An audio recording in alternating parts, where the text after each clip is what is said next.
The Grumpy Easter Bunny by Justine Corman, illustrated by Lucinda McQueen. The Grumpy Easter Bunny.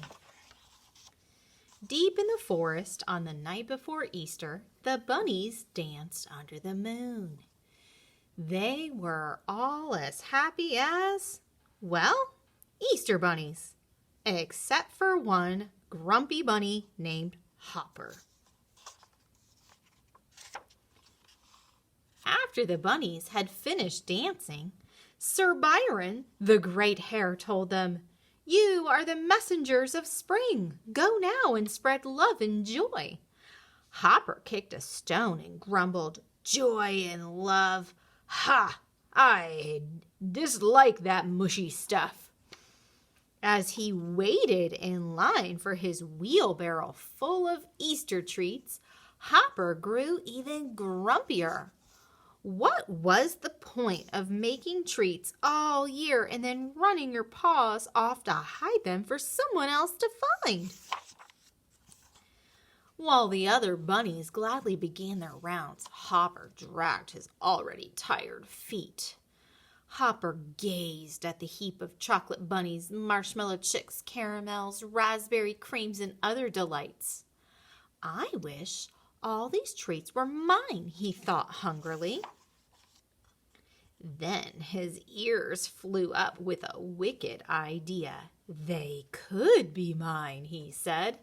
"Who will ever know if I keep the goodies or give them away?" Hopper ran to his burrow, pushing the heavy wheelbarrow as fast as he could. Hopper tried to roll the heavy wheelbarrow inside, but it was too wide. He pushed and shoved and pushed some more. He was so busy pushing, Hopper didn't notice a strawberry cream-filled egg fall off the wheelbarrow. The egg rolled down the shady path towards the stream. Hopper puffed up his tiny chest. Then he pushed with all his might.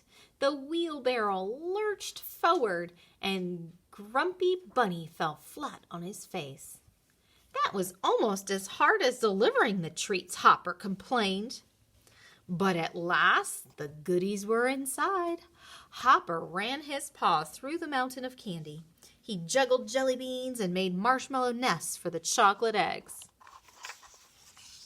And then he began to eat and eat and eat. Hopper gobbled and gnawed the whole night through. Now he didn't feel so grumpy, but he did feel sticky and a little too full.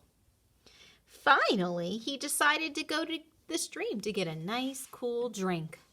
Hopper stopped when he heard a meow, meow, meow. He peeked out from behind a tree and saw Lottie, Spotty, and Dottie, 3 kittens who lived nearby. Hopper hid in the reeds and listened. "They must be here somewhere," Spotty meowed. "This is Easter morning, isn't it?" Lottie asked. "Oh dear," Hopper thought. "The kittens are searching for Easter treats and they aren't going to find any." Hopper felt an uncomfortable stirring deep inside. Should he have eaten the treats? Had he done something wrong or done the wrong thing? Then, to Hopper's great surprise, Dottie cried, "I found one!" She had found the strawberry cream-filled egg that had fallen off his wheelbarrow. Before Hopper could say a word, Spotty and Lottie rushed to their sister. "I'm the oldest," Spotty said, grabbing for the egg. "I'm the hungriest," Lottie argued. "I found it," Dottie squeaked. Hopper felt terrible as he watched the kittens wrestle and hiss in the dewy grass. Suddenly, the kittens rolled right over the egg and smashed it to bits. They stopped wrestling and stared at the gooey mess. "We should have shared," Spotty meowed sadly. "We shouldn't have been greedy," Lottie sighed. "We'll divide what's left of it," Dottie said firmly. And then 3 kittens hugged. Oh dear, Hopper said to himself. He turned away from the kittens, only to find himself nose to nose with Sir Byron, the great hare. Why haven't you delivered to your area? Sir Byron demanded. Hopper opened his mouth, but no sound came out. The chocolate that was smeared all over his face said it all. Come with me, Sir Byron said. Hopper followed him to the burrow, and the kittens tagged along behind. Sir Byron gave the kittens what was left of Hopper's goodies and made them honorary Easter bunnies. Go now, Sir Byron told the kittens, spread joy and love. The great hare turned to Hopper. As for you, he said, you shall watch the kittens hide your treats. Perhaps then you'll understand what it means to be an Easter bunny. It took a while for the kittens to get the knack of hippity-hopping, but they had no trouble at all spreading joy. Hopper followed as they crossed the forest, hiding a brightly colored egg here, a chocolate bunny there. He watched as the young gophers, squirrels, and moles and mice squeaked with delight when they found their treats. Hopper looked up and saw the clouds change from pink to fluffy white. He saw the first crocuses open their petals.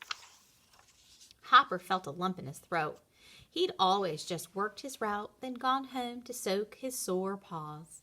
He had never noticed the wonder and magic of Easter before.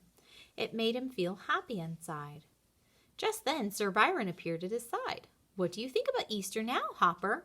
It's wonderful, Hopper said. From then on, Hopper was glad to be an Easter bunny. He didn't mind spending every day of the year making treats for the others to enjoy. And next year, for the first time in his life, Hopper was eager for the night before Easter. Finally, the magic night arrived. Hopper's feet felt as light as marshmallow chicks as he danced the Easter bunny dance. He couldn't wait to get his wheelbarrow heaped with treats and hide them all over the woods for happy youngsters to find. When Sir Byron gave Hopper his wheelbarrow, he said, "Since you have an awfully big route for one little bunny, I've arranged for you to have some helpers." Hopper laughed as the 3 little kittens popped out from behind the great hare. And as they pushed their delicious load through the moonlit forest with a hippity-hoppity meow meow meow, Hopper realized just how much happiness Easter brings. Happy Easter.